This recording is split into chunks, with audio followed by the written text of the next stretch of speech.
Ladies and gentlemen, welcome back to Podcast Juice. My name is Michael Dean, and you're listening to the podcast on Prince.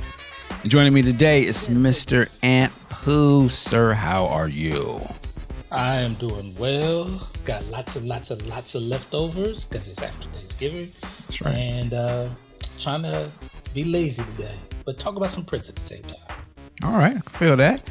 And man, we are going to jump in today. We're going to talk about, we recently went out to Minneapolis, specifically Paisley Park, to the Under the Cherry Moon movie screening event that they had. This was November 20th. And just talk about, what that was like. And also really want to hear Antpooh. This was his first time doing the tour of Paisley Park. Actually, it was first time in the building of Paisley Park. So with that said, and we'll jump around a little thing, I actually want to just really start right there. Like your first time going inside Paisley Park, what was that like for you? It was, I said, going to the movie theater, it didn't have the gravitas that I was expecting, because as you walk into the movie theater, you have to first pass through the merchandise store. So, and when you say movie theater, and people are like, "What?" He's talking about the soundstage area. Soundstage area. Well, I mean movie theater because I'm thinking, we have to watch it there. So you have to walk past the merchandise store. So right there, your hit for me was, okay, this ain't Prince's house. Now, I could be totally wrong. Maybe he had a merchandise store before he passed, but I don't think he did. And that was kind of like, whoa. It was like it took me kind of out of, I'm going to this place, the house that Prince built, the place where he made all of these great albums, all of these great musicians and other artists and, huge influencers that visited Paisley Park. And now you walk through the merchandise stand. But once I, got out my feelings on that and walked past there and got into the same soundstage that I think we first were made aware of with the Side of the Times movie, it kind of really hit me like, wow, this cat Prince built this, and it was freaking huge. We can go more into it on the tour. We got to talking about the tour and what the tour guide was telling us, but like, if you've ever been to First Ave, my first impression of that was, wow, I can't believe this small place club was the scenes for most of Purple Rain. And then when you go contrast that to the Paisley Park large soundstage, it's just like, oh my God, I had no idea this thing was as huge as it was. The other thing is that they had a number of different items set up. They had a lot of his clothing from Musicology. They had a couple of cars in there, the infamous BMW from Gangster Glam.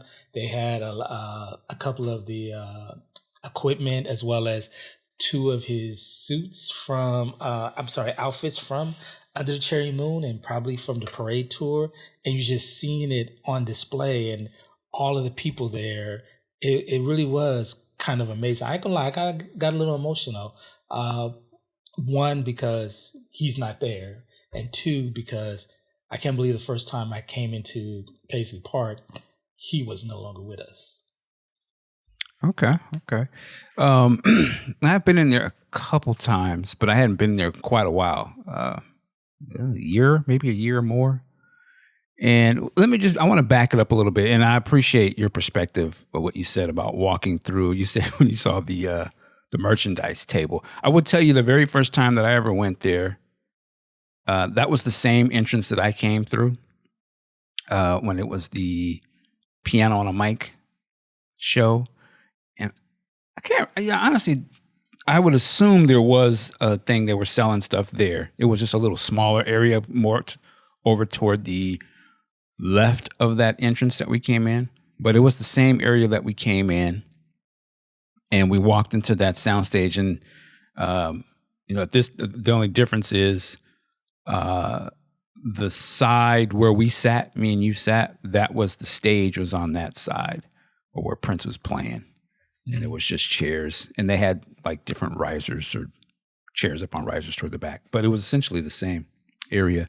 But I just want to say driving into it, and it kind of fascinates me, the level of security that they have there. And I appreciate it. But when you drive into the parking lot on the side entrance there, there's the guy with the walkie-talkie. That's where they see if you got tickets, and they check your I think he checked our ID at that point too, right? Like we were in the car. Yeah. And then, it tell you, okay, go ahead and pull forward. And I assume he's like radio to the next person, like, hey, I got two coming. And after we left and I thought about it, I was like, this is very interesting that just that level of security. I was like, do they think someone's going to break in here? But because you don't normally go to a museum type of establishment and they do that. But maybe it's just that was a thing that when Prince was here, it was tight security. I can understand if you had a superstar there. But anyway, I just thought that was interesting. And then we parked. And you go in now. To me, this was the first time going there, and the Prince symbol, like statue monument, is outside. That was the first time I saw that in real life. And it's a very striking monument to see, especially because it was nighttime and had the purple lights on it. And I was seeing it in person. I was like, wow, that's a cool thing. Like whoever thought to put that there, it looks really cool. And then so we go in. So when we get in there, like you said, by the time we got there, everybody had pretty much already had seated, right? So it was because I looked at some pictures online. Apparently they had a line outside of people, waiting for the doors to open, and it was cold as hell out there. So I was like, I'm kind of glad we missed the whole waiting outside in the line, because I don't know if that would have been popping. But, we get in, and one thing I will say, and we'll probably mention this throughout this thing, the purple family reunion vibe was heavy. Like there was so many people that hadn't seen in a long time, or just people that you may have seen on social media but had never seen in person type of deal. And so it was a lot of just like, hey, what's up? And, all that kind of stuff. What did you, and we'll get into certain things, but I mean, for you and seeing that type of camaraderie, right? What did that mean to you? It absolutely humbled me. One of the things is after the film played, everybody was just getting around, standing up, mingling with one another. And I walked to the front because I wanted to get pictures of the screen, the setup, and everything. And as I'm walking, and mind you, I have a huge New York bomber jacket on. I have a Scully on, and I have my mask on. And I'm walking up there, and all of a sudden this lady goes, Antpooh, hey, what's up? And I'm looking like, I point to myself like, yeah? Because I'm like, how you know me? She's like, yeah, I know you. Say, oh, you from the podcast. Oh, I've been seeing you on Mike's IG story and live all day. It was name was Tamika. And I was like, oh, wow. I don't know why I was just hesitant, because it just was strange. Because I'm like, all you can see is really just my eyes. Maybe she recognized the clothes. But Maybe she recognized the bucking of the eyes. And I was just... Habitual line stepper. Michael Dean. I'm starting to wake up, so let's go, nigga. I'm sorry, go ahead. Yeah, so that one right there, that really got to me. And then I think afterwards, we again walking through the merchandise aisle, we ran into a couple more people, and this person telling me how much she loves my contribution to the show, and how because of us, even the non-Prince podcasts on Prince shows, how she's watched a lot of the movies we recommended, and even went and got comic books. And I'm just like, get the fuck out of here! Are you kidding me? So yeah, and then seeing all these other people that Rodney and Violet Brown and just more and more people that I've seen just their names in a number of different Prince groups, as well as on Mike's and podcast Juice page. I was just like, this just is amazing. And for me, my first time when I went to Minneapolis, that was 2018. One of the things that I said after that was that, hey, Black folk, if you really want to claim Prince, you need to get your butt out there. Because non-Black people are out there in mass and showing their love, showing their support, being there, enjoying the vibe and everything. And what I also enjoyed a lot was there was a lot of Black people there showing their love and support. And I'm not saying anything to take away from any non-Black people. It was just really great to see that we were showing up and showing out for this particular artist. Okay. Well, we're going to jump back on that. But just to double back on what you said of just, meeting people and hearing some of the people like know you and things like that. and let's be clear too. The last time you were in Minneapolis, was that 2018? Was that was when we had a meet and greet too? So I mean, you obviously saw that sort of love there as well. But they were showing you more love than me. Oh, right. Someone was like, "Are you big sexy? You cute? Hilarious. Are you cute?" Ernie, they dropping. I'm like, no, I'm like, oh yeah, I like you too. Wow. This time, I was just trying to pump you up. But anyway. This time they definitely specifically showed me the love. Showed you. Yeah. There you go. They recognized me and everything. And we want to show some love to some of the people I can remember. And I'm sad that she's not here today. I hope she's okay. But Violet Brown, we obviously got to see Violet there. Rodney Fitzgerald, a big salute to that brother. Specifically, Rodney had donated items or let them borrow some items, the Paisley Park items on display at the event there, which was really dope. Who else? Lenny, the Purple Underground, Micah, Eric Rogers and his wife was there. Tammy was there. And just a lot of people that I know I'm just going to forget. So I'm just trying to do this top of my head. But there was just a lot of people, Dorothy and Stacy. There was a lot of people there. It was great. And what I wanted to say just on that level was there's going to be the estate, right? There's going to be the Prince estate.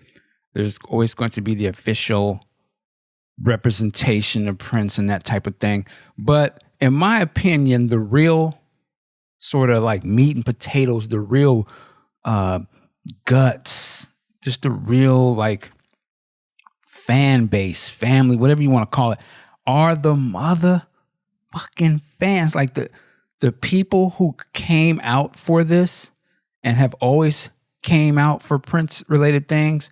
That to me, that's the official estate. You dig? Like, those are the people who's putting up money. You gotta remember, people are flying from all over the country, getting hotels, renting cars, getting dressed up. That came from another country too. Really? Wow. Those are to me, that's the guts of this thing, man.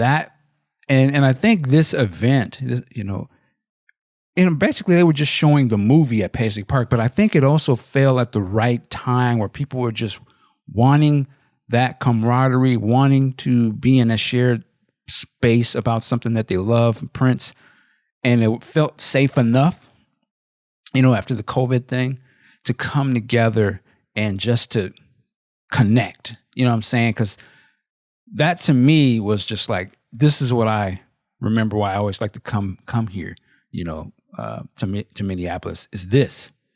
And this can happen no matter what they do, but that to me, it just is. And I say this to all the fans or family, whatever you want to call yourself, that have not went to events like this yet.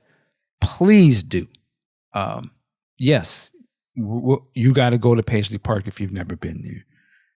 But also, you got to go to some sort of Prince event that is put on by the fans, or the fans are going to be there, because it's just like it's a certain kind of a love that you don't normally get in your normal day-to-day life, because a lot of, we working, we got families, whatever we're doing, we're out doing our thing in the world. But it's just the one place you can come to, and it's just like, man, I know that everybody in here loves some goddamn Prince in one way or the other, right? And like extremely loves it to make such a commitment to come out and to do something like that. So I always just cherish that, because who knows how long that can always last. You always hear people, it's like, man, I never went to such and such. I never went to this before. I never got to see him live, or I never went to, for me, I always say, I never went to Paisley Park. Well, I did once, but I never went back in the day. Like when the original celebrations, I wish I had went. But now at least I can experience something different and go see that and go meet people and be around people. But I just can't express it enough. That is such an experience. And I also, let me shout out Alfonso Starr. He had an event in DC the same night. And I know a lot of fans went to that.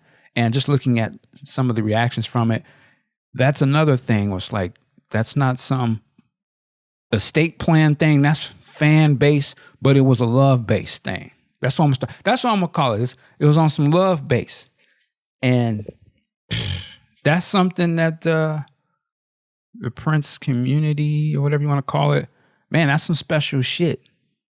I would equate it to like, there's like, Comic Cons and different things that people, they love the cosplay, they love to talk about or just be in the presence of other people who love that shit. That's what events like this are. So anyway, I got all that gooey shit out the way. But let's talk about the actual event itself. As you mentioned, and there's a ton of pictures online. Man, they had some of the props and stuff from the movie on display. Specifically, that goddamn car. Yep. That Christopher Tracy. I'm amazed that thing is in pristine condition in 2021, that they can just roll that out and sit that right there in front of everybody. We all sat, how they had the chairs. That was in front of us. That's a head buster to me. What'd you think of that car, man? Yeah, that was amazing to see that there. And the moment I saw it, I knew exactly what it was from and where the relevance, because you could have mistaken it for the car that he rolled out for Love Sexy, but I just knew. I'm like, oh wow, they stunned on us like this. Right. That's what they gonna do? Okay. Exactly. Now, if they really wanted to treat us right, they would be like, yeah, we gonna let 10 people take pictures or something like that inside the car. But we'd act the goddamn fool. Oh man, I would have had to jump over the seat just like you did in the movie and throw my black ass out quick. But yeah, that definitely was cool that they had it there. I don't want to get ahead of us, but they also had the Purple Rain motorcycle, and I learned that apparently they had 3 of those. Mm-hmm. That tripped me out, because I'm thinking like, I don't know why, knowing it was a film, why I would think that there was only one of those motorcycles, but the fact that there are 3 and apparently Prince had all 3, that blew my mind as well. Absolutely, yeah. There was a couple of vehicles in the soundstage. We'll get into, but and then they had some of the clothing. Mm-hmm. From some of the things in the movie, and just walking into that, and you see the stuff from the movie there. Of course, there are other memorabilia and items from other eras of Prince in there, and it's just like I said, to me, I just amazed that he had the vision or foresight or whatever it was to keep a lot of this stuff around and store it for years on. Like, it amazes me that he did that, because he had a lot of looks over the years, and the fact that he had the cars and stuff, it's like, damn, it's crazy. That's wealth right there. That's wealth. Yeah, ain't no normal person keeping hold of all that stuff. Yeah. And one of the and so they had a Q&A At the event, they had special guests. It was Dr. Fink and Bobby Z of The Revolution. And they were up there with Andrea Swinson, and they did a Q&A. I will admit, I was a little overwhelmed by just being in the building and all the people and all of the stuff, that I wasn't as laser focused on what they were saying as I probably should have been. So I don't really remember like a lot of the conversation. I remember more so that people started asking questions, and people would go up and ask questions and stuff. But what did you think of the Q&A part? Well, a couple of things that they mentioned was apparently Dr. Fink's thing is food. Okay. He was talking about the food that he had in Paris, the food he had when they were filming.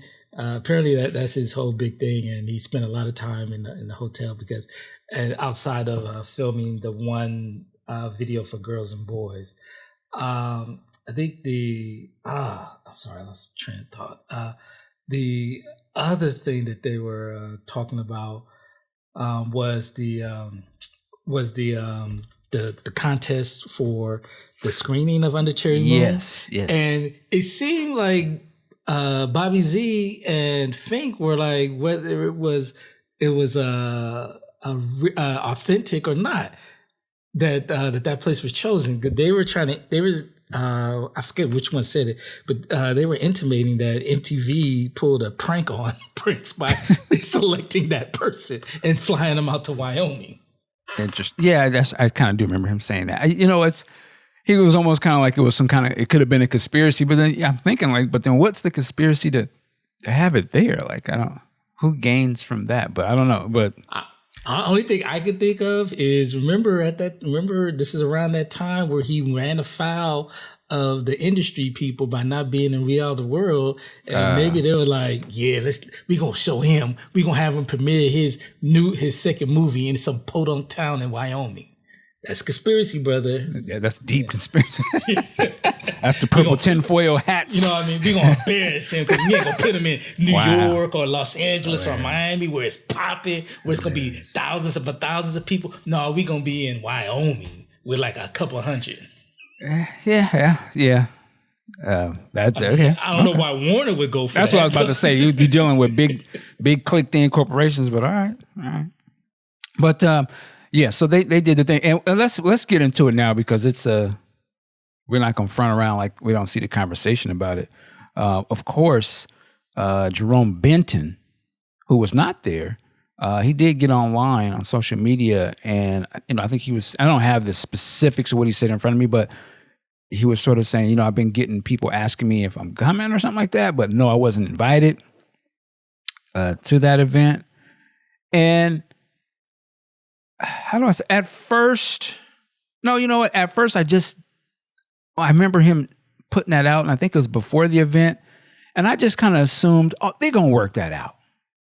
Like, how you not gonna have Jerome up there? He's in the goddamn movie. He's co-starring in the movie.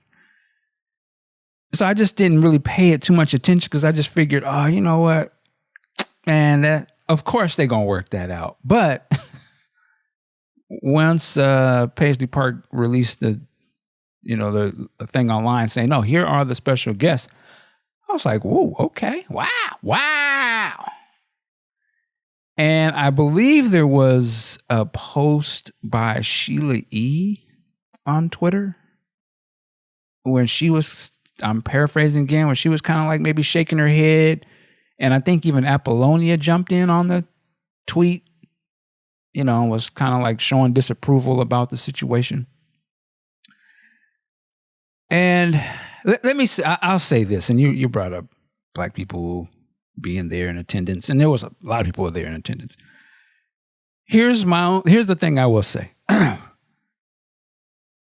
When you look at the pictures of Dr. Fink, Bobby Z, Andrea up there, and salute to all three of them. Let me be very clear. I have mad respect for them. Met all three of them. Good people. But we can't neglect to say It's a funny style look for you not to have any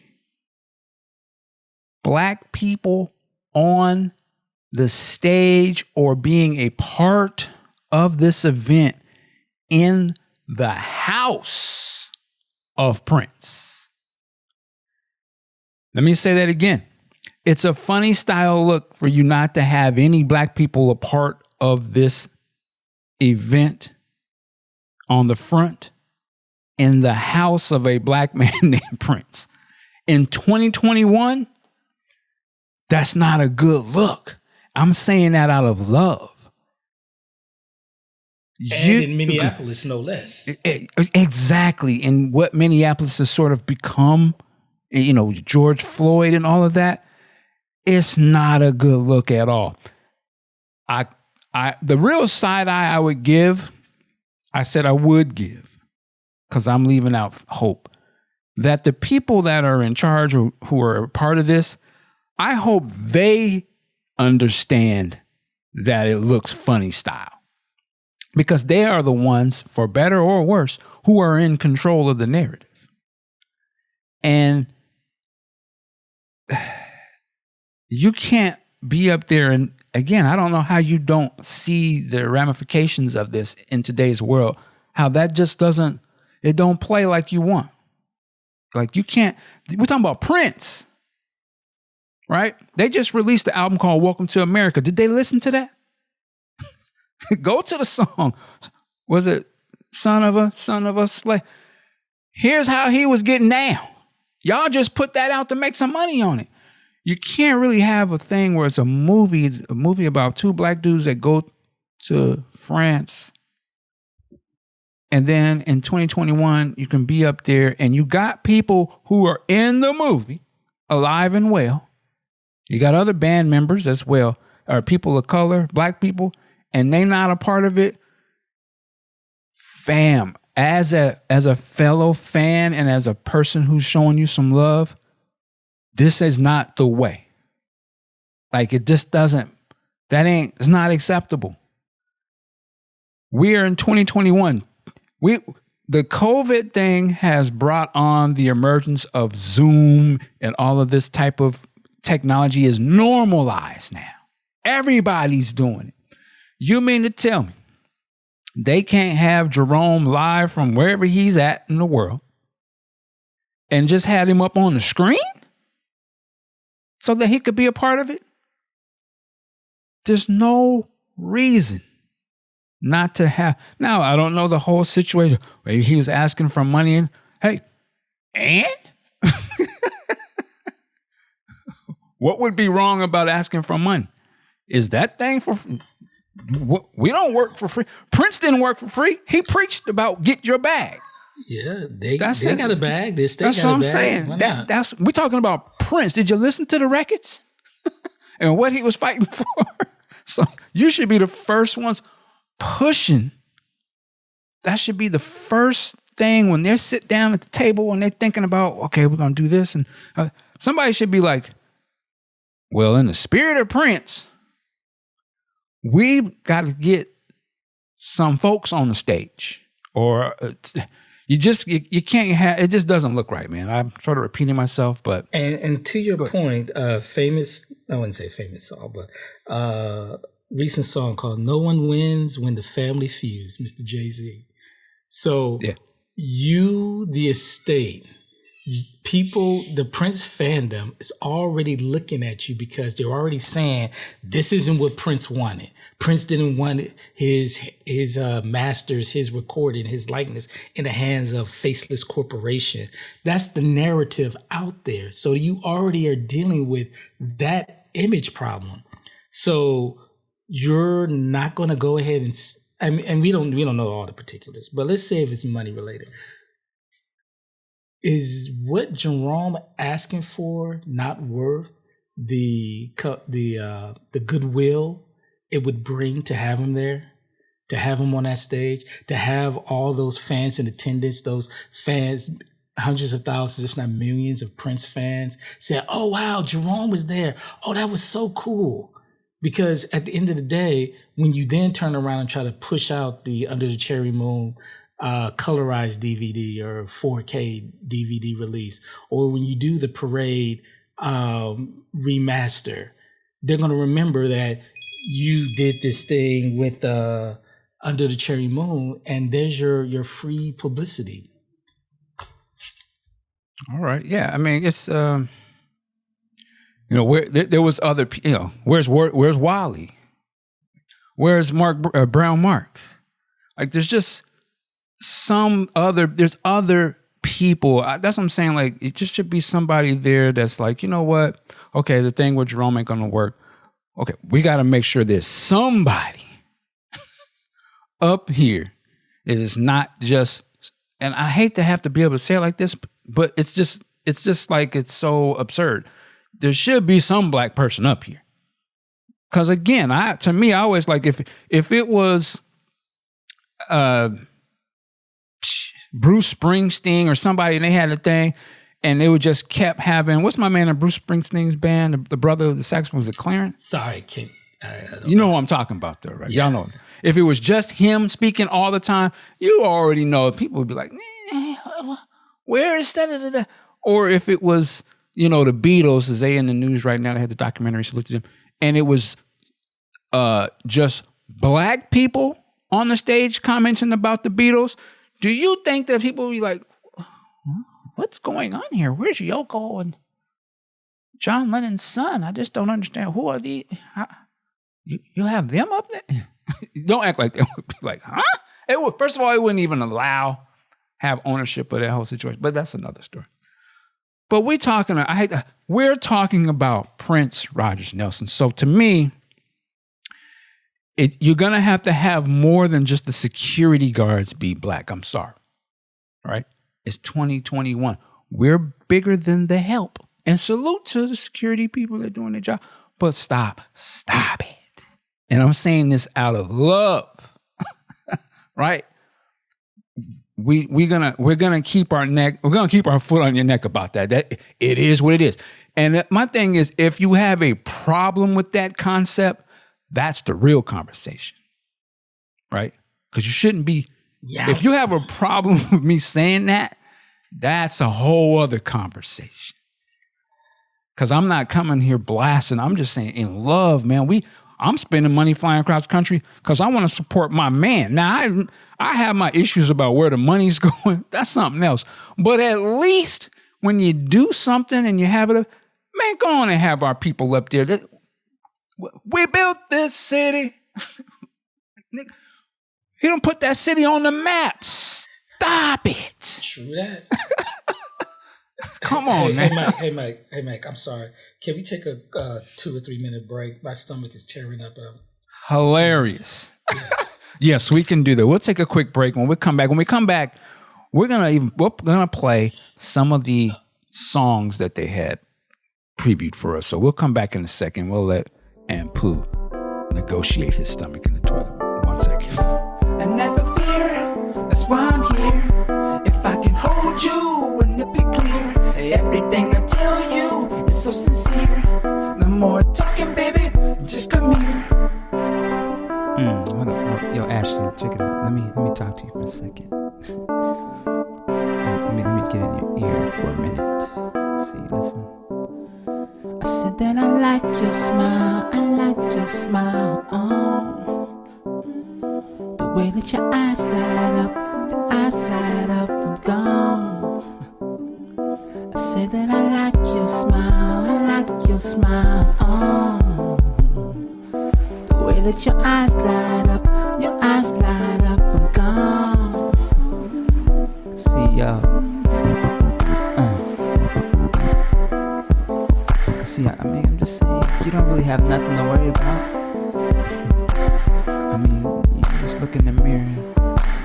I'm just saying, it's nothing to stress about. I mean, the future is what you make it, right?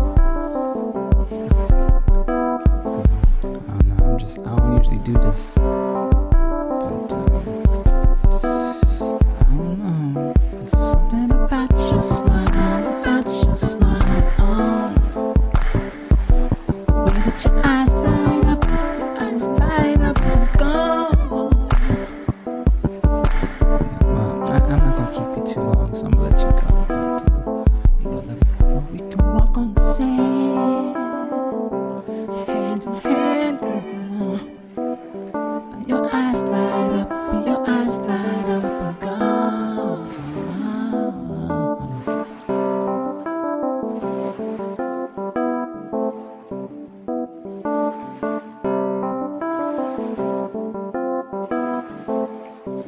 right, we are back. Man, I know for y'all listening, this is gonna sound like, yeah, they just came right back.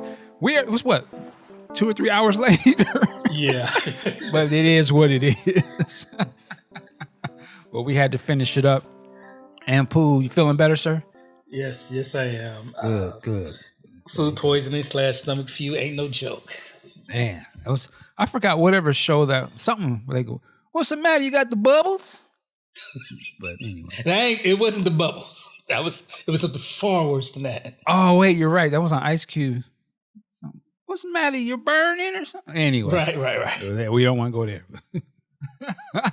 All right. So, yeah, man, we were just talking. We had stopped on, we were talking about just the estate and Jerome and other proteges. And, again, as my man was saying, do the right thing. Get some brothers on the wall. Get them on the front. You know what I'm saying? Have everybody up there. You can do better. That's all I'm saying. This is not a condemnation, but, you got some room to improve. And my thing is that for me, I didn't understand why they were doing this event. And I thought that maybe, for those who made the trip there and bought a ticket, I thought they were going to play the colorized version because it just seemed kind of weird that they were having this event. So with that being said, well, they do this. They have a whole movie series that they do. So this is a common thing that they've been doing. As I think you questioned, they showed a trailer before we watched Cherry Moon. What was it? Was it called Paris is Burning or something? Yeah, something like that. Yeah, it was like it looked like it was a movie. It looked like it is a highly acclaimed festival type of movie about like gay dancing and club scene. I could be off. Yeah, if you ever watched Pose, it's talking about that as well. Okay, I've heard about that show. It's around that same theme, talking about the ballroom scene, which I don't. I'm gonna go ahead and say it. I'm gonna be the one. So you send your letters to me. I don't care what you think about trans people and all that, but let it be known. A lot of culture, especially some of our lingo, some of the way we behave, is born out from those balls in the NYC. So I don't give a damn if you don't want to call them women or all of the bullshit. A lot of pop culture owes their existence to those ballrooms. All right. Oh man, making a stand. I dig it. All right. So yeah, they definitely been showing a lot of movies there. What other thing I wanted to say before we're going to play some of this. So they played us 3 unreleased tracks, but I wanted to make one last point before we go into that, just to talk about the whole thing again. The other part, aside from the estate, I think though, I hate to say proteges, but I guess, the other people that were a part of the Prince, journey, I'm talking about the protege artists and whatnot. The ones who seem to not be included as much as some of us think they should, I also think that it is, I don't know if it's incumbent is the word, but y'all need to link up with each other so that, the people that are in charge that seem to not be including y'all for whatever reasons, y'all want to make sure that, you guys are linking up and taking advantage and getting your stories out there so that they're not being left out of the narrative. I want them to make sure that they become just as part of the storytelling as other people so that the estate and, this mainstream sort of wave that I think is really coming has to deal with these people, right? Because they're going to spin a story that they want to tell for the people that they may be friends with, who they are more comfortable dealing with, and they're going to put them on front.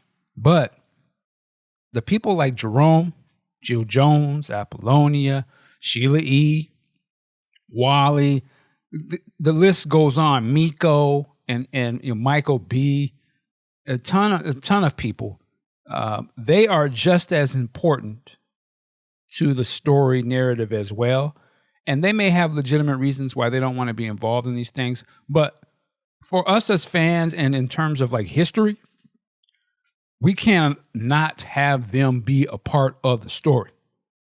And if you kind of see how things are, moving right now, the different moves that the organization is making, I hope that those who are not being included can link up, put together, put aside all of whatever little fights, bickering, pettiness, ego, whatever it is, and say, you know what, man, if we don't link up and make sure our voices are heard, they're going to try to shut us out this thing.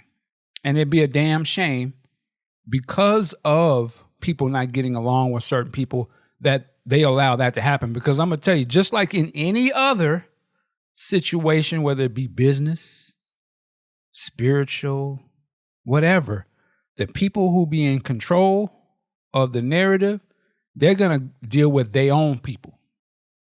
And they'll leave us to the side.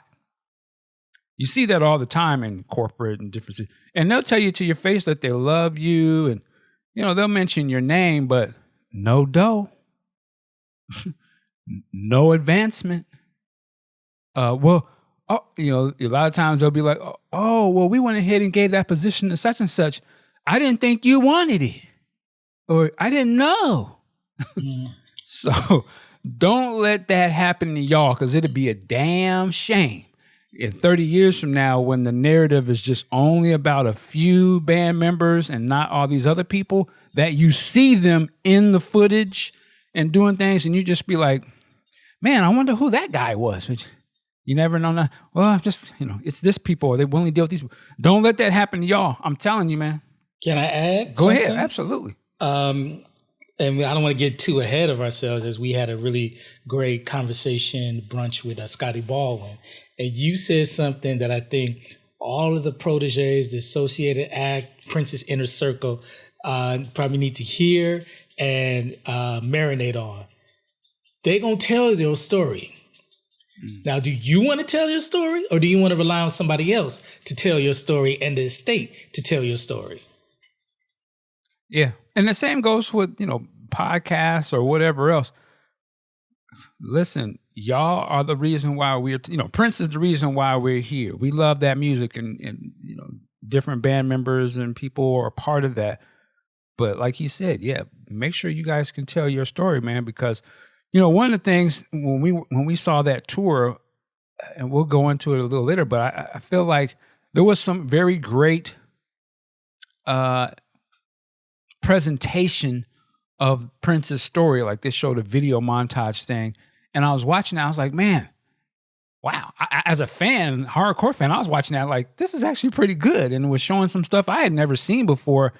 And I was like looking at the people who were there on that tour, which we will get into. And I'm like, man, we still in the infancy of this thing, but it's going to really pop off at some point where, like the history of this Prince thing is going to be a big deal. And it'd just be a shame that people won't get a deeper telling of it.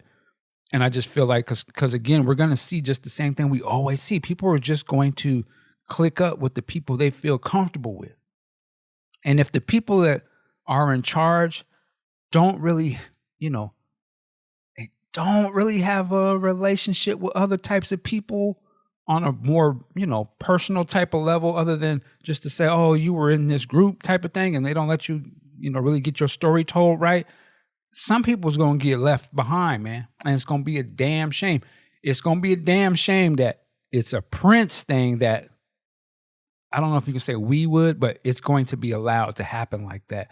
Anyway, I don't want to harper on that type of stuff, but I just want to throw that out there.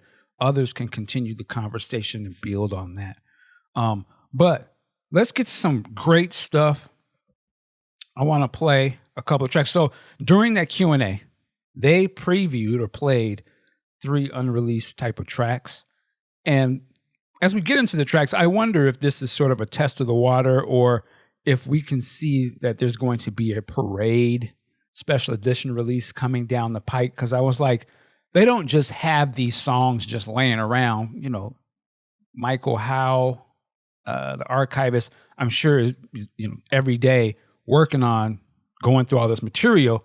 And it would seem like, wow, they have these parade era tracks ready that they've, gotten, I would imagine, remastered. They got the titles and all that. So it seemed like, man, they must be working on something.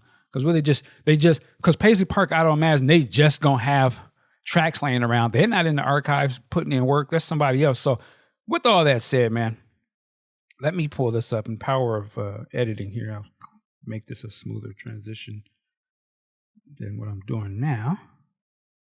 But hold 1 second. Here we go. So here's the first track. I'm going to play a little bit, and you're going to hear Andrea Swenson sort of giving an intro to this as well. So yeah, here we go. A lot of songs very quickly. The first session for this was on April 19th, 1985, during the recording of the bulk of the Parade album at Sunset Sound. Originally, it was planned as an instrumental, but over the rest of the month, he recorded his vocals, and he had Wendy and Lisa add some overdubs to it, including the strings, which they wrote and oversaw. So we'll listen to that now.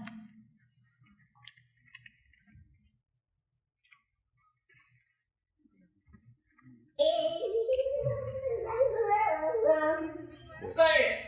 It was cause our eyes will talk and wish upon the dove. An angel will come down to us and whisper, boss and down. Boss and down is what we need. Guess who wants to come? Boss and down, God is love. And fun is only fun. We got to sing together.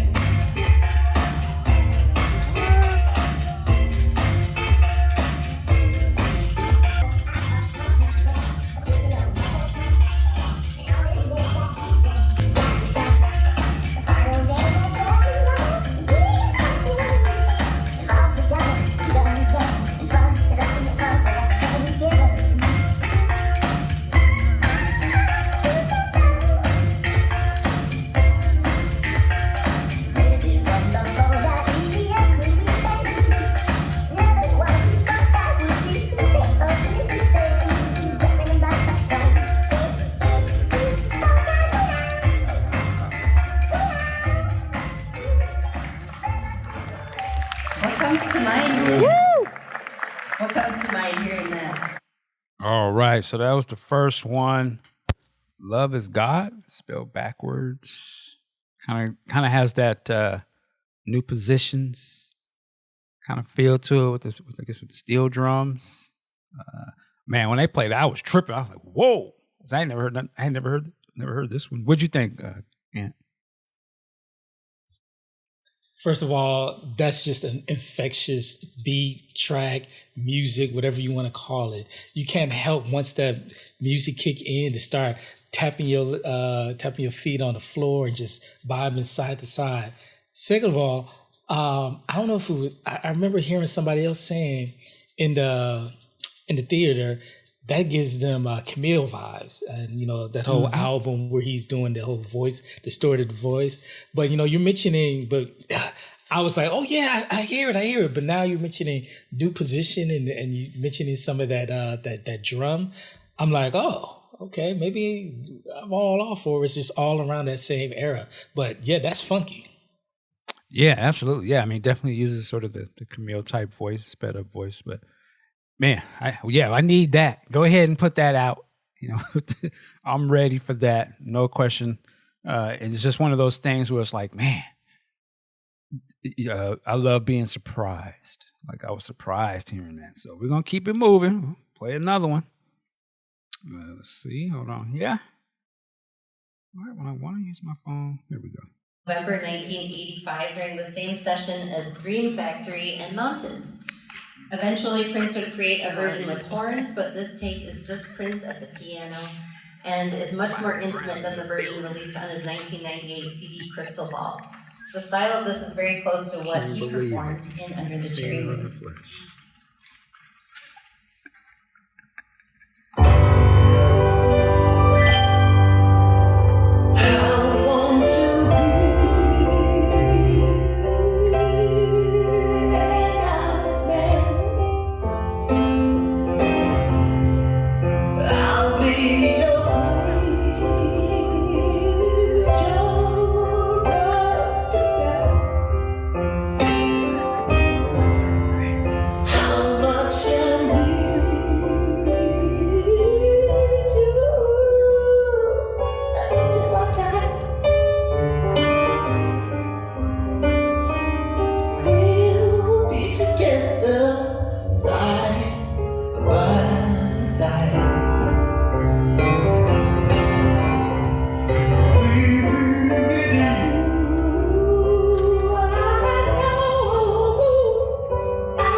Yeah, you can hear me talking shit in the background.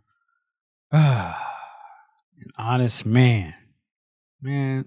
And it has the dates on the screen. So it says November 30th, 1985.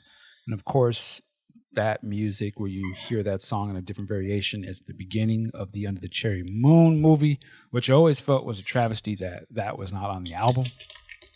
So I would love to get a version of this. What do you think, Antpooh? Yeah, I was just about to ask you, like, them chords sound very familiar, and now you just placed it for me. That was the opening. That should have been on the B-side. Should have been on the B-side, because it was a beautiful piece of music composition. I want to hear more before I give it classic denotation, but I'm definitely feeling it. Absolutely. The more I think about it, I would want the album to start with this. The same way the movie did, the same way Let's Go Crazy started the movie and started the album. Okay, I just feel like this would have really set the tone of that album. And the only thing this is missing is the Claire Fisher strings that you hear in the movie, which are just but it's such a. I remember the first time hearing the movie, it was I did not expect that sort of, I guess, what the word I'm thinking of, a lush, and just like everything I thought of Prince, I would have never thought it would have sounded like that. And I was like, damn, this nigga went cinematic in a big way. Like, it's just like, and it's so pretty. But anyway, honest man, definitely love that one.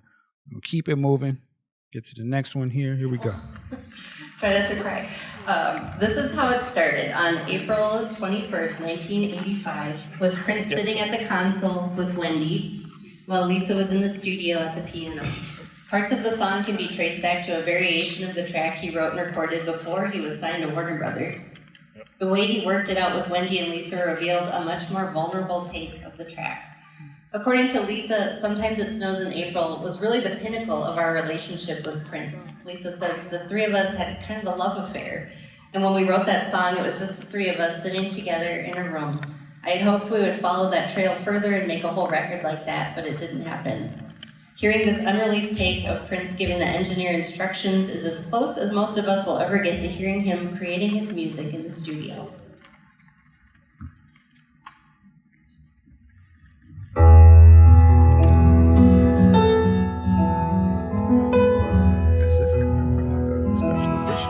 Echo on acoustic. There.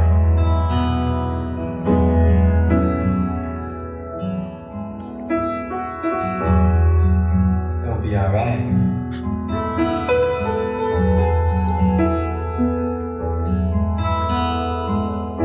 Turn the lights down just a little bit. 2, 1, 2, 3, and.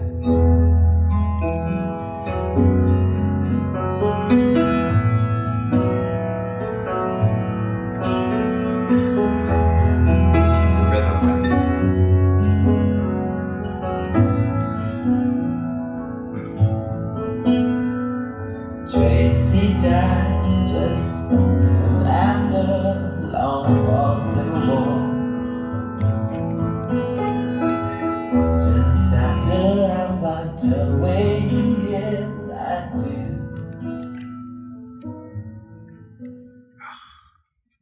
Lord. All right. Now, so that's what we call cock teasing. That was a cock tease. Plain and simple. How you gonna have Prince that we get the actor around the time, we get the showman, but then here we get to see the composer, the producer in action as we hear him, calling out and setting up how this is going to be recorded, and then they cut it off as he starts singing. Like, come on, Paisley. Yeah.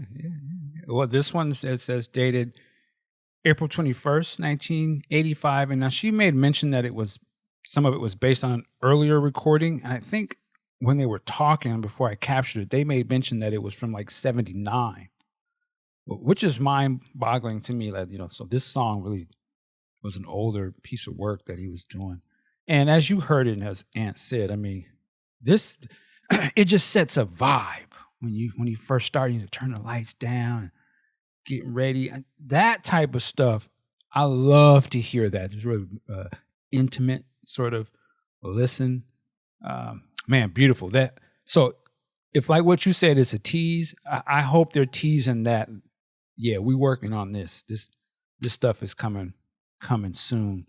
But I thought that was beautiful for them to share these 3 tracks. Very unexpected, and the fact that they, people were recording and was in a place where you can pull your phones out. Now, some will argue, shouldn't be doing that, but it was done.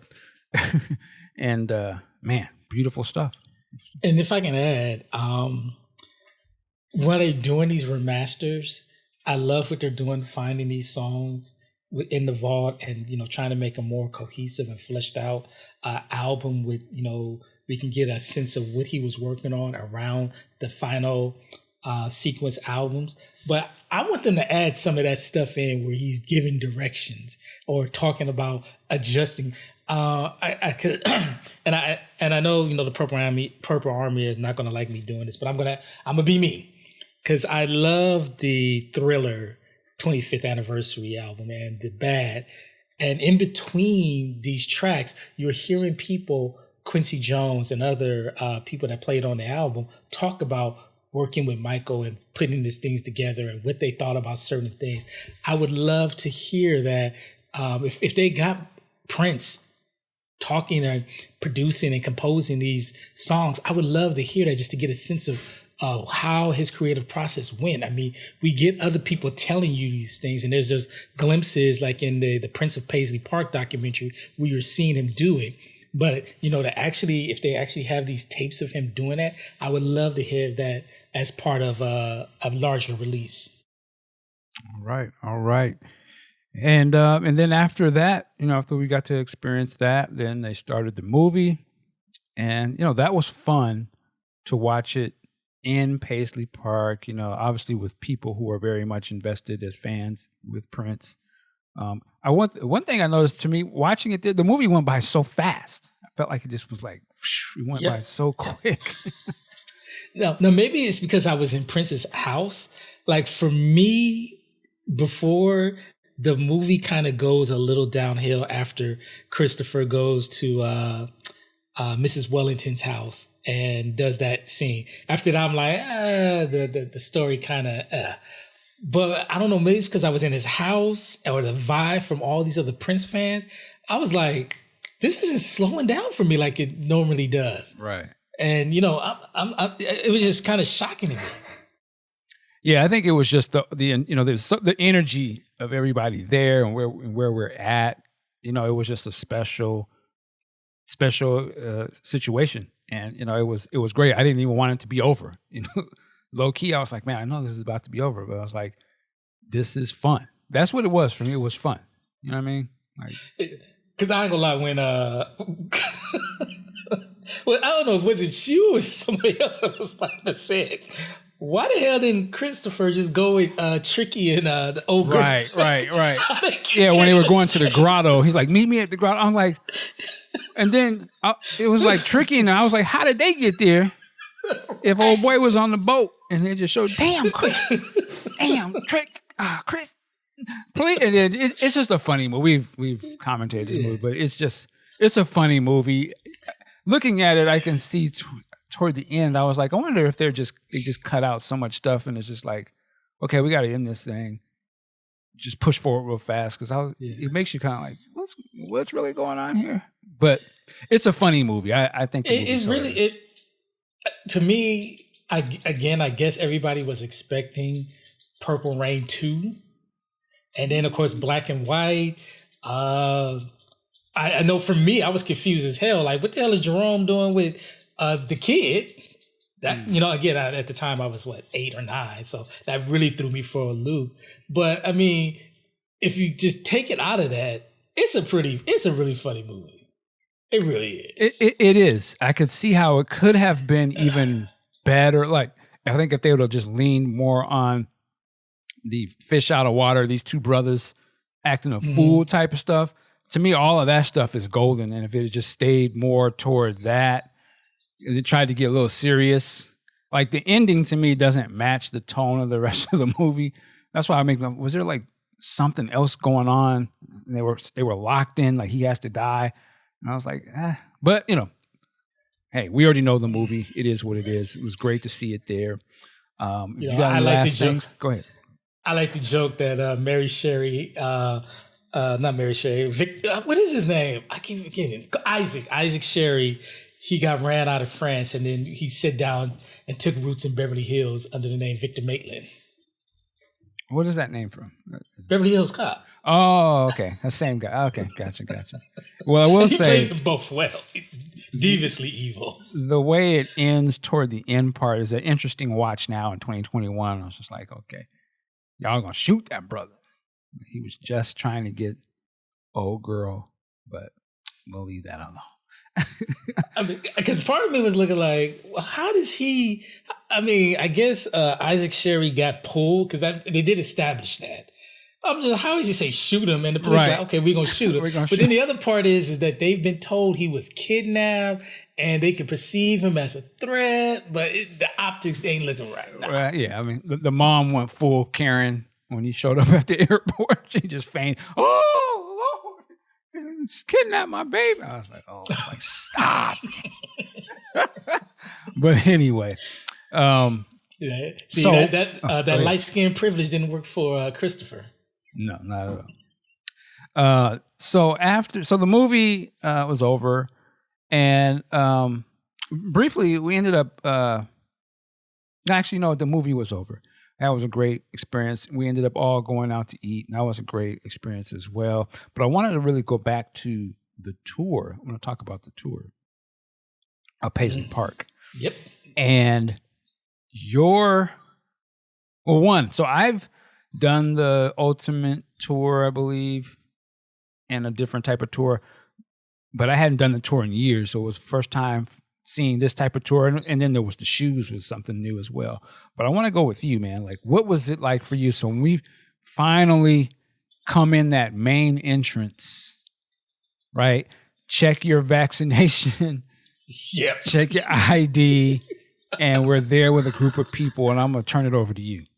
Yeah, so I walk in through which looks like the office reception. Nice lady. I see our tour guide. He looks like, and don't be shocked. He looks like a 25 to 32-year-old white guy. And I'm 44. I'm thinking to myself like, it's like they on that Paisley Park, they on that bullshit. How you gonna give me this young whippersnapper gonna try to walk me and guide me through Prince's house and try to educate? I was like, whatever.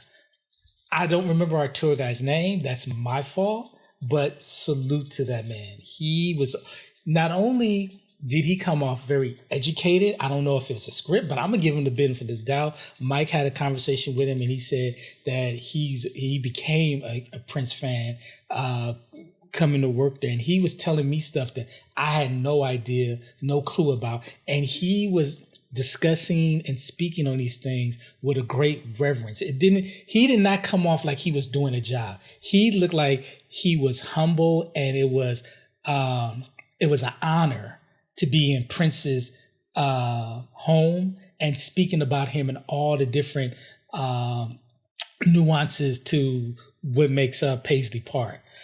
So when you walk into, I guess we'll call it an atrium. Please forgive me, I don't know construction and things like that.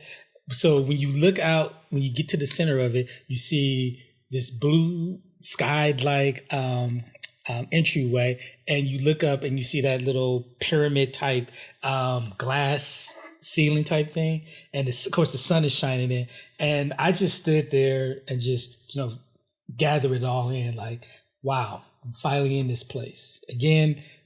Feeling melancholy because the band ain't there, but just really looking into seeing how in 1987 he had the vision and he worked with someone to build this space, and it doesn't look dated, and it looks like it does look like a museum. Like I feel like looking at this place, I feel like that nigga knew what he was doing. He knew what he was creating. And he had they had all of these different sections, these different rooms that were designed for diamonds and pearls. I think they had a love sexy room. They had all these other rooms. And I'm just standing around, just taking it all in, looking at the walls, looking at all the plaques, looking at all the silver, the gold, the gold and platinum plaques. And just like, damn, everything is right here. You can see the history of this man's music. One of the other things was we went into Prince's office, which was here. Please bear with me. You walk in through the door, you walk past the reception, and then I'd say a good maybe 15 to 20 steps, there's Prince's office. And it looked like Prince's office, very opulent. They had a book open with like this magnifying glass. I'm talking about an old school, like, have you ever seen Coming to America where they have the magnifying glass on the globe of figuring out? They had that. Mike pointed out to me that his shoes were over off into a corner. They had this conference room table with books on there. Mike was pointing out all the different books that he had that was there. And I'm just going to be honest. I don't believe any of it was for show, because who was coming into Prince's office? And it was just kind of just amazing that this is the setup that he had. It clearly looked like Prince, but it wasn't like some over the top bullshit. Like, I'm showing off for the sake of showing off, because who was coming to see it like that? It's not like it was open to the public. So for me, it was just kind of special seeing what he had curated in his office and what mattered most to him, what he was looking. There was a book about Egyptian, I don't know if it's antiquities or Egyptian gods. And you just like, wow. You might want to take a step back. Apparently everything that was there from the day that he had died. So all that stuff they left there so you can get a glimpse into this was his life and this is what he was reading. This is all of the stuff that he had. And it just was kind of amazing to see. What they say, celebrities, they're just like us, kind of messy to some extent, but they have all these different books and literature and all other kind of stuff around there. They had his briefcase. I think you pointed that out to me as well. And you're just standing there looking like, I just can't believe this is how this man was getting down. Yeah, I think I hate to say it humanized him, but it just made it look like, I was like, I could relate to him when I saw that. Like, deeper than the music and stuff. I was like, he's not just some, I think he used the term song and dance man at one point. He is a real dude, just a real brother. Like, one of the telling things about it to me was there was a little table and it was pictures of family and friends. Right. And it reminded me of something I would see if I went to my mom's house or my grandparents' house. It was pictures of family, kids, mothers and fathers and stuff. And I was like, man, he was on the same shit that we be on. You know what I mean? And he had his, like you said, his books and stuff. When you see the book titles and different things, I was like, if I didn't know who Prince was and I had heard him, I'd be looking at that like, oh, this brother deep. Like, he be getting, okay, he one of them type of cats that really be in the books and reading and getting his studies on and shit. And that's one of the things I was just like, man, there's so much to this guy that we don't get to see, and to see a very up close and personal sort of thing like that. It makes you go, for me, it makes me go back and look at the albums and be like, I see what he was like getting at now in some of these songs, particularly in the later music. Mm-hmm. Like through the 90s and 2000s, I'm seeing like he was dropping nuggets because he'd be reading. You know what I'm saying? He's not a dumb motherfucker. Like, he actually, you know what I mean? Like, just certain cats, they just be talking bullshit. I was like, oh, he was actually taking the stuff he was reading and dropping knowledge on cats, but we just didn't think of him like that. So you want to just like, oh, he just on his Joe Witness or like, nah, this brother. There was a Bible. There was a Bible. He's getting it in. He wanted them type of cats. And some of y'all know what I mean by that. So I was like, man, Prince was so deeper than we would have possibly even thought. But go ahead. Two things. One, I don't remember where I read the story. I don't know if it was Afshan's book or in an interview, but they mentioned that he had a picture of Yara Shahidi, his daughter, who's the star of Grownish. And there was that picture. I was like, whoa, okay. And the other thing is like I was kind of disappointed that there was no hidden colors of DVD on anywhere there. I would have been like, that would have blown my mind if it was there. Okay. But yeah, I mean, like you said, you talked about some of the different rooms and stuff. The one thing that was new for me personally is when we finally got to go and see the shoe, I guess, exhibit, if you want to call that. And at first, I'm going to be honest, I wasn't really hyped about that. Like, you know, I heard about it and people say, I want to go see the shoes. I'm like, okay, it's shoes. Like, But let me tell you, I was actually dumbfounded when I actually got to see all of these shoes. Because I'm going to tell you, the thing that really got me about them is the details of each pair was meticulous to whatever theme or motif or whatever he was going for. I mean, there was, I don't know how many shoes were up there. It could have been 100 or more.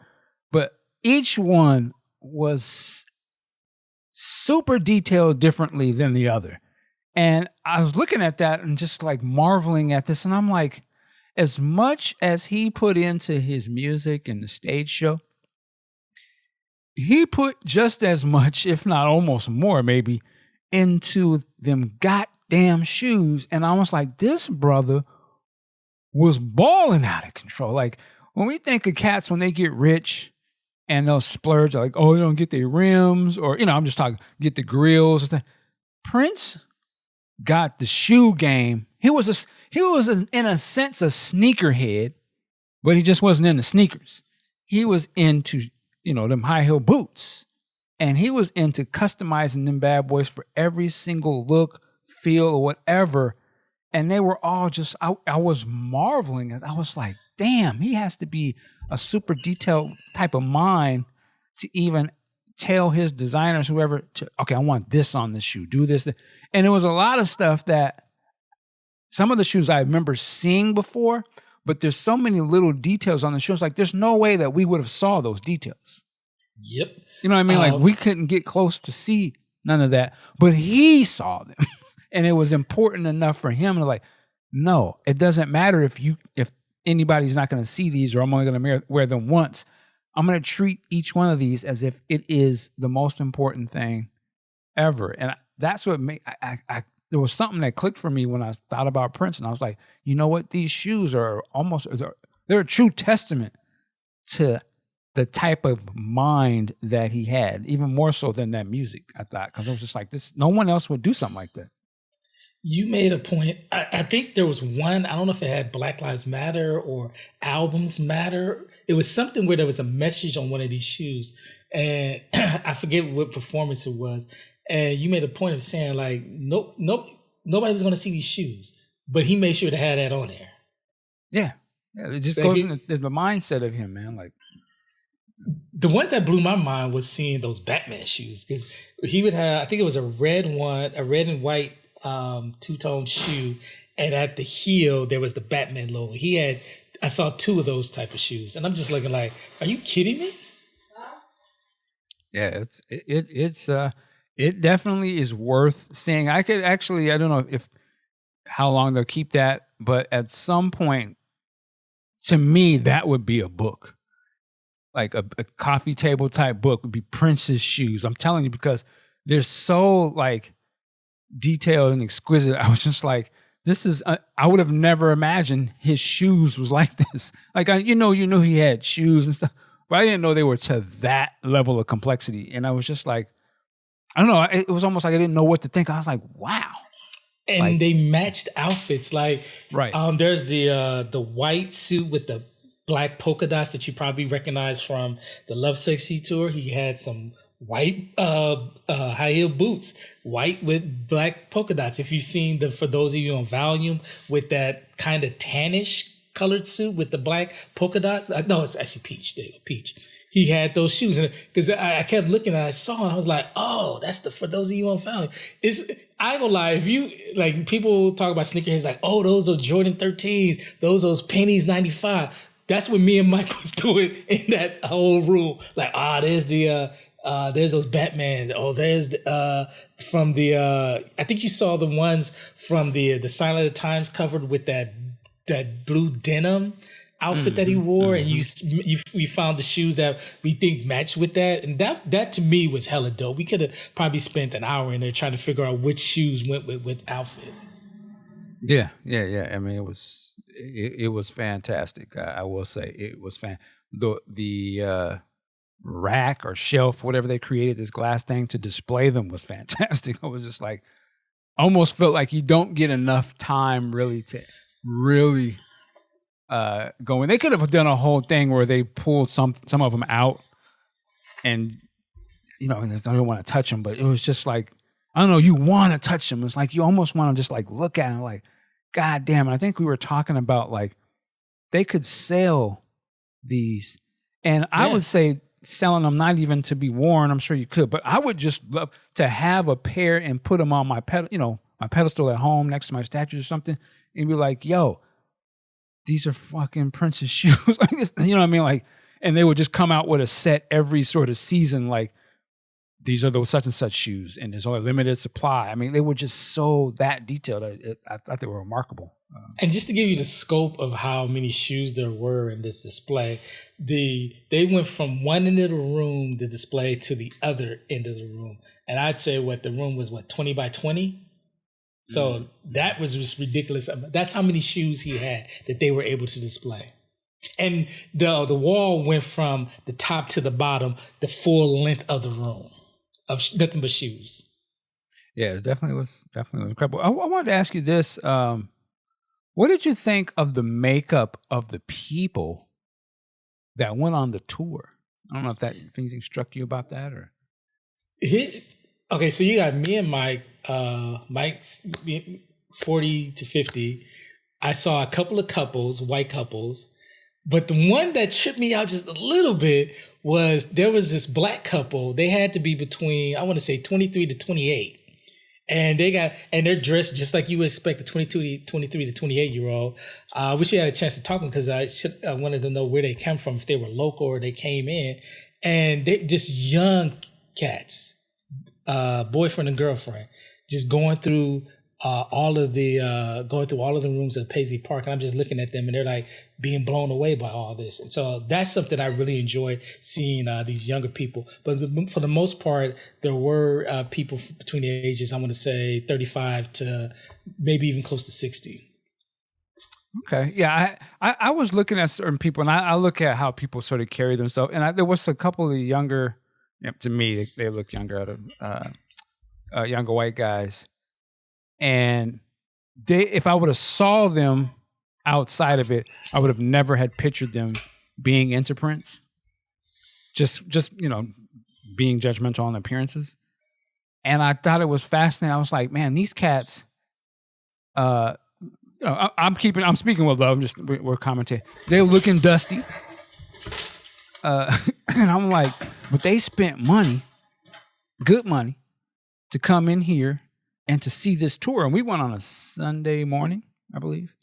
And I was like, man, people are coming to this. Like, this is and a lot of these people did not scream like super Prince fans to me. It looked like they were like, they knew of Prince and they were interested in it, but they were interested enough to actually come and peep out the history of it. And I thought that was fascinating. I was like, you know what? This museum is doing a good thing. I'm glad it exists because there are people that don't seem like they're super Prince fans, but they're fan enough and interested enough and have some respect for what Prince did to come in and go see this tour and get some history. And that's a great thing. And one of the things we were on the tour and there would be kind of semi low-key cringy moments. And let me shout out the tour guy because he did a great job. Let me keep it 100. And like Ant said, I did start talking to him and he was telling me like, yeah, I wasn't a big Prince fan at first, but when I started working here, that's when I started learning. And he was like, you know what? He's the greatest artist of all time. Like, he was honest that he didn't know everything, but he was learning. But he had the reverence for Prince. and he understood the magnitude and what it meant and what his job was to sort of educate and share the legacy of Prince. And I had to salute him. I was like, wow, okay, you're doing your thing, man. You know, this is great. And like I said, you know, so that tour and just seeing how people were receptive to it and were learning. And when I was saying cringy parts, you know, he was like, when we had to go to the next room, he'd be like, okay, you guys ready to go crazy? Or he would say some kind of Prince thing. And me and he was kind of like, okay. Stop. It's like, okay, I get it. But you know what? But I was also saying too, you know, to keep it a buck, well, this is going to happen when, you know, somebody else is in control of the story. They're going to get their people and they're going to have reverence for it, but there's still a little bit of the authenticity, if that's the word. It's just a little bit of it's like, okay. It's a little cringy, but it's not done in a malicious type of way, if I'm making any sense. But and when I was joking to you, I was like, imagine if it was a Snoop Dogg, you know, place like that. And you've worked with them, so you know Snoop has his own, you know, big place like a Paisley Park that he owns himself. And I was like, imagine if he was to pass on and then these other people came in and was like, okay, guys, you ready for some juice and gin? And we go in the next room? Like, Stevie, like, stop it. But that's kind of how I felt a little bit with this. But I get it. But it's just like, man, I hate to say it's a shame. It's just the way that things are. You know what I'm saying? It's just like, man, I hope that at some point, just as real as Prince was about his stuff, and it was never like cringy, really, and it wasn't phony. Not saying they're phony. It's just like he was. His stuff was just. It just felt real, and you could relate and get into it. And I hope that they can continue that sort of vibe, I guess, going forward. I don't know what they pay people that work there, but I just hope that many other people apply to work in some capacity at that place, so that we can get some people who may have lived through some of those Prince times, and they can articulate Prince's journey from a place of, you know what I mean? Like, okay, I know what he really meant here. You know what I'm saying? That's the thing I think is missing, if I'm explaining it right. Even if it was from people who didn't live from that time, but just had that experience, like, I know culturally what Prince was saying when he did this, and I can express that to you. That would be the only thing I think is sort of missing from the tour, in my opinion. Just that understanding of, oh, this is what he meant by that. It wasn't, you know what I mean? If that makes any sense. But what happens is we have to, and I say we, the fans, the proteges, the other people, have to push the people who have the reins to this thing and be like, yo, you got to include this, man. Or somebody should know that they should have to do this, Or when you show this, this is why he was doing it. You know what I mean? It just needs to have that thing, because otherwise it would just be like, oh, he was just a great musician and he meant a lot to the music world. But the explanation behind some of the lyrics, you know, why was he singing about this? Why was this? Well, because it's in relation to what was going on with these people in America or whatever. And that's the part that I think is sort of missing. And to make my other point is to say, if you go into his office and you see them books that he was reading, there should be somebody to be able to break that down to you, so that you could understand a deeper context of why his lyrics was on that. Because he was studying this, and this is what these studies and these books was about. So then you can put it all in you're like, oh, okay, he was on that. He wasn't just singing with the band. You know what I'm saying? Like, he was talking about this struggle or whatever. And that's just the only thing I would say they could tweak a little bit. They're going to always have the historians who know all the dates and, you know, who played on it. But I don't know, sometimes those historians understand the cultural reference that Prince was speaking to without actually saying it. You know what I'm saying? But it was just like, oh, he already know who his audience were. So when he say that, we know what he's talking about. You know what I mean? So, but with that said, what else did we got to go in the studio, right? Yep. We forgot one of the rooms that they took us in, they had a vending machine, which was just really crazy. I want to know how old those candy bars are, but it was just really interesting to see that. Yeah, that was the Purple Rain room that they had there. I think I said that his crew had made that vending machine for him on the road or something, so he could have his favorite snacks and candies and things of that nature. But it was very interesting.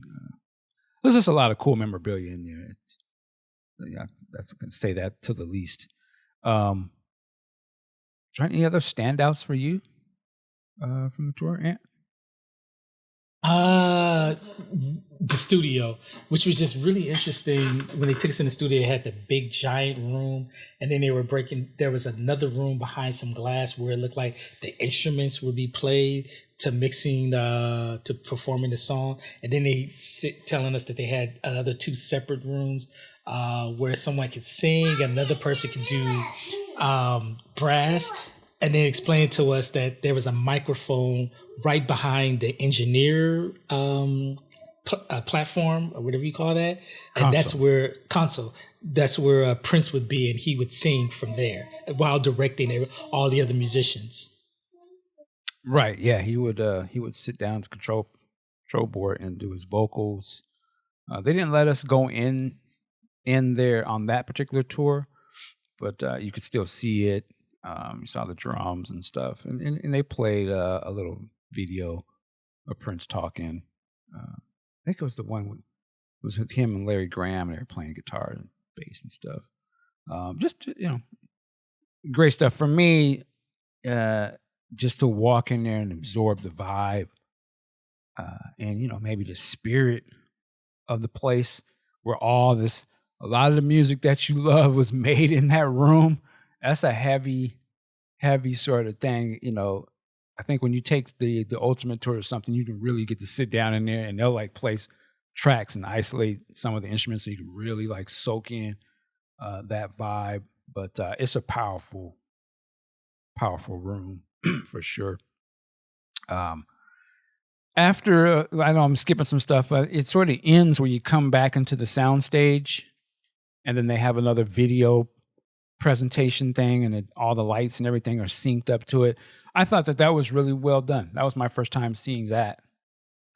And I thought that was pretty cool, sort of to end the tour at that. And I think it ended with that, and then they let you go into the MPG room, which was cool as well. This is a dope little club setting, no lie there.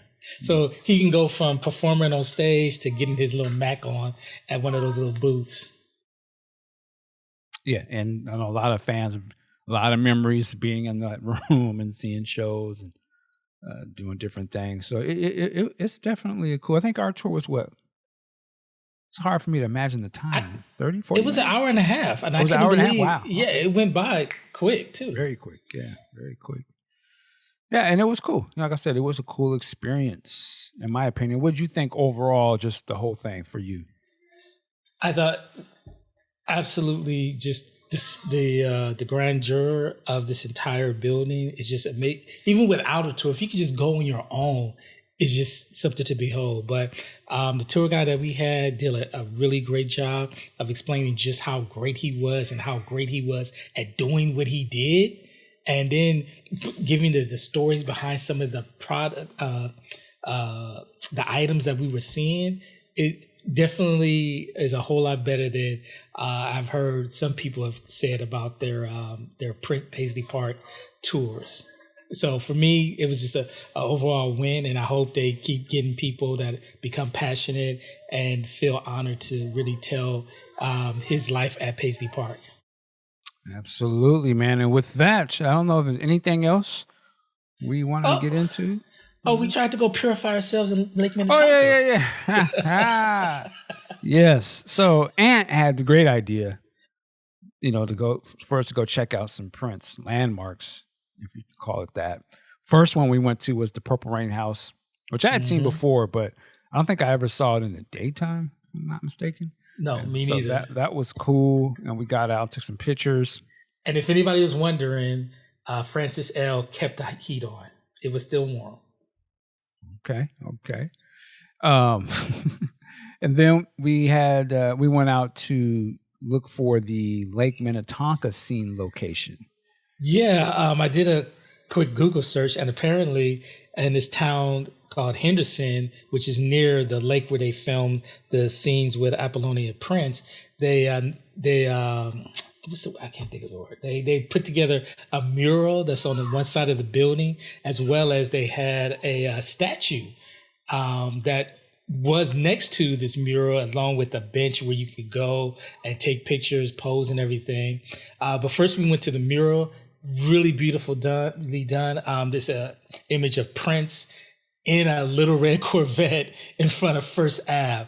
I don't know the artist's name, but he did a great job. Me and Mike, we both have pictures on our Instagram and Facebook. Go ahead and take a look at it.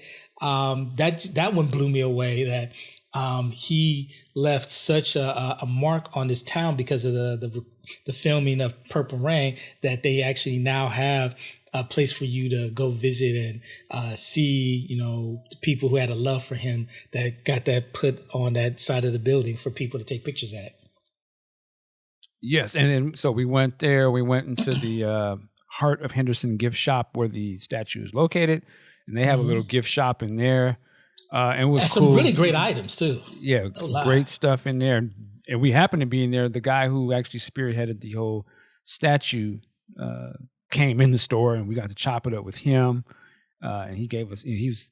I'm sorry, I don't have his name in front of me, but I know his first name was Joel. Joel. Salute to Joel, man. It was a great story that he was sharing about his time with Prince, and he worked on the Graffiti Bridge movie. Mm-hmm. He had his original copy of the script. He had this script there, and definitely a place to go visit. And with that, he told us how to get to the Lake Minnetonka location, and we go there. There's a great video. Actually, if you're on the YouTube, it's on our YouTube page. You can see that where we went out there, and it was awesome. I had never done that before, so I thought it was really cool. We was out there. It was on some wrong turn territory. Yes, but we was out there before the sun went down. Yes, these are jokes, but there was some people. It looked like two. They were in one of those dune buggies. They drove by, and they kept going. And as we're walking to like the area, because there's that bridge. You guys can, if hopefully you can envision it. We pass underneath there. We're still hearing that dune buggy going, and we're like, yeah, we better get up out of here. We don't know what's going on with these guys. And then it started getting a little louder too.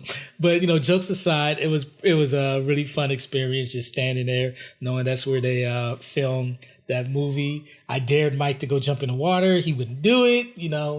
Brothers don't like I don't know. Yeah, why would I jump in a goddamn and dare me on? You go do it. Anyway. I mean, it'd be for the gram. Come on, bruh. Right. That's how you go viral. That's how you go viral. Yeah. The only thing is, I gotta let you know, there's so you have to cross over a little small stream, and the bridge that they have there, it ain't the most stable. So just be careful if you guys take yourselves out there. But it's a lot of fun. It's definitely a whole experience to just, you've seen the scene so many times, and just the way it looks, and actually be there was surreal. Kind of, I was like, wow. Okay. Real quick to wrap it up, we did get to link up with Scotty Baldwin. Had a great lunch and some good conversation. He's gonna be back on the show soon enough, and we also got to link up with Chaz. Justice for Chaz, and he invited us over to the crib, and it was so cool. We just really came over and got to chop it up. He jumped on the drums. He got a drum set in his living room. Yes, and I swear that was wild. The brother just launched into like a mini concert. Actually, what he was saying was, he was telling us a story about him possibly, he wanted to play drums on the Prince album. No, was it For You, I believe. Yeah, and so he just started at the top and started playing the drums to the first couple songs, and was literally just going through the song. I was like, wow, like it was a trip. Like he was going in. I did not expect that, but it was great. Salute to his wife, Vicky. So much hospitality, just real cool people, and that was a treat as well. Go ahead. And one thing I absolutely add is, I think every man should want a Vicky in their lives. She was, and what I mean by that is that she is just as committed to finding out what happened to Cousin Prince as Chaz is. And, salute. Because, it could be kind of easy to say, well, that's your family. I'll let you handle that. Or, to talk you down and let it go. But salute to that woman. She's standing by her husband. And yeah, we gonna get all the information. We gonna do everything that we can get. Absolutely. And they got a lot of stuff going on with that and working diligently. One thing I was super impressed was, and we had just been watching the King Richard movie? We were watching something. Yeah, it was King Richard. King Richard, and I was making a thing to say the wife in that was really serving, her husband and other people. And I was like, you don't really see a lot when you go to somebody's house. You don't, it's old school way is, the mother of the house or what. We're always, you need something? Got something, baby? You need something to drink? And when we went over Chaz's, that was that, she had that feeling like, oh, y'all want something to drink? Even if you was to say, no, y'all want something to drink? You sure you don't want something? I'm getting you something to drink. And then just like, I was like, man, that was so dope. Like, yeah. You're going to be good when you come over here. I got you. And that, you don't see that a lot. So I was like, yeah, man, I love this. This is a home right here. You know what I'm saying? Like, it's got the traditional family values popping off. The young daughter came through, and just the respect. And I was like, yo, aside from all this Prince shit and all that, these are real people. And I was so appreciative that they would allow us to come in and to experience and be a part of that. So that was super salute to Chaz and his family. Man, that's all I really got, brother. That's all I got, unless you got something else you want to bring up. I will say this, and I'm just letting you know, Michael Dean can be a handful over 3 days, especially if you give him the auxiliary cord. Because don't let this Prince shit fool you, and this real music for real musicians and Tony. This brother got a whole, you be repping for Tony. Like, yeah, all that. This brother got a whole West Coast playlist of gangster DPG shit that I ain't even heard half the stuff. So don't let the gray hair fool you. He young at heart with this gangster shit. Oh, that's bullshit. That's my time, nigga. 90s or early 80s. I was bumping all that. Yeah, I was like, God damn, okay. I guess we all got a little hood in us. Yeah, I mean, anyway. Okay. I'll take that as a compliment. But yes, ladies and gentlemen, I hope you enjoyed this podcast here. And again, I would say, man, if you haven't been to Paisley Park, you owe it to yourself to go and check that out. Go take the tour. It's awesome. Go see some of the stuff around town. That city, it just always proves that city, man, owes a lot to Prince, man. He put them on the map in a major way. And going to that little town of Henderson and seeing they got a black man mural on the town's a little town that they have it there and showing them love, and you go to the gift shop. I was like, oh man, he done brought so much light to that city. Man, they should always roll the red carpet out for that brother, his family, and whoever else. Because even today, we come in there spending money at that place, and nobody would have been coming there if he hadn't did what he did. So salute to them. Keeping it 1,000. I ain't never plan on going back to Minneapolis unless it's some Prince related stuff. So, all right, yeah. And I would also say this: I heard we shouldn't go to the North Side, but the next time we're going to the North Side because the non-North Side's food eateries have a lot to be desired. All right, and with that, we're about to get up out of here. Ladies and gentlemen, you already know. Work it like a job. We'll see you next time. Peace.